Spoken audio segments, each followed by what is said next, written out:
হয়ে যাইতেছে আজকেই।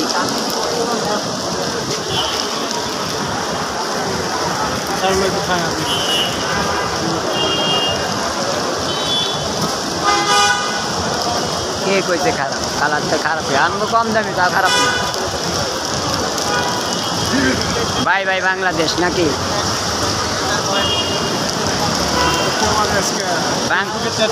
বাংলাদেশ কি তোরা চাই না?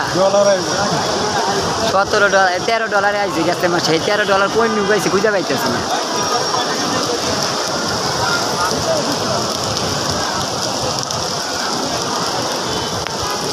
এত সুন্দর বগুলা বান দিয়ে ভালো বেটা দেশে যাইবে।